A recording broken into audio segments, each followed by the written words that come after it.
Hello friends, welcome to my channel. KCET application form fill ಮಾಡೋಕ್ಕೆ KE ಅವರು ಜನವರಿ 10th ಇಂದ February 10th ವರೆಗೂ time ಕೊಟ್ಟಿದ್ರು। ಮತ್ತು KCET ಎಕ್ಸಾಮ್ ಕೂಡ ಏಪ್ರಿಲ್ 18th ಇಂದ ಏಪ್ರಿಲ್ 19th ನಡೆಯುತ್ತೆ ಅಂತಲೂ ಕೂಡ ಅನೌನ್ಸ್ ಮಾಡಿದ್ರು। ಬಟ್ KCET ಯಾರ್ಯಾರು ಬರೀತಿದ್ದೀರೋ ಅವರಿಗೆಲ್ಲ ಒಂದು ಗುಡ್ ನ್ಯೂಸ್ ಅಂತಲೇ ಹೇಳ್ಬೋದು। ಈ ವಿಡಿಯೋನ ಪೂರ್ತಿಯಾಗಿ ನೋಡಿ ಮಾಹಿತಿನ ತಿಳ್ಕೊಳ್ಳಿ। ಏನಾಗ್ತಿದೆ ಅಂದರೆ KCET ಅಪ್ಲಿಕೇಶನ್ ಹಾಕಬೇಕಾದ್ರೆ ಸಾಕಷ್ಟು ಜನ ಇಶ್ಯೂನ ಫೇಸ್ ಮಾಡ್ತಾ ಇದ್ದೀರಾ।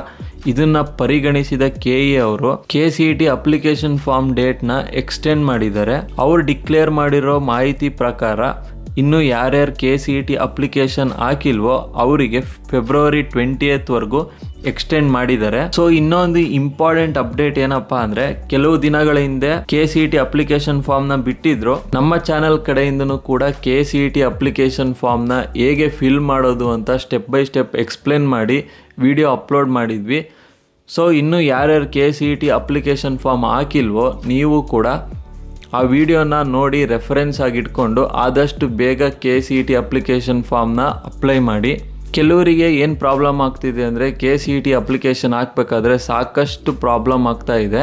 ಇಲ್ಲಿ KCET ಅಪ್ಲಿಕೇಶನ್ ಹಾಕಬೇಕಾದ್ರೆ ಏನು ಪ್ರಾಬ್ಲಮ್ ಆಗ್ತಿದೆ ಅಂದರೆ ಸಾಕಷ್ಟು ಜನಕ್ಕೆ ಇಶ್ಯೂ ಫೇಸ್ ಮಾಡ್ತಾ ಇದ್ದೀರಾ। ಸೊ ನಾನು ಆದಷ್ಟು ಆ ಇಶ್ಯೂನ ಹೇಗೆ ಸಾಲ್ವ್ ಮಾಡೋದು ಅಂತ ಪ್ರತಿಯೊಬ್ಬರು ಏನು ಕ್ವಶನ್ ಕೇಳಿದ್ರೋ ಅದಕ್ಕೆಲ್ಲ ಆನ್ಸರ್ ಮಾಡಿದ್ದೀನಿ।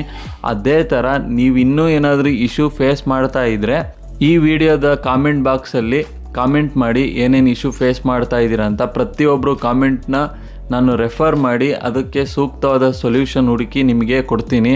ಇನ್ನೂ ಯಾರು ನಮ್ಮ ಚಾನಲ್ನ ಸಬ್ಸ್ಕ್ರೈಬ್ ಮಾಡಿಲ್ಲ ಅಂದರೆ ಸಬ್ಸ್ಕ್ರೈಬ್ ಮಾಡಿ। ಇದೇ ಥರ ಲೇಟೆಸ್ಟ್ ಆದ ಇನ್ಫಾರ್ಮೇಷನ್ ತರ್ತಾ ಇರ್ತೀನಿ।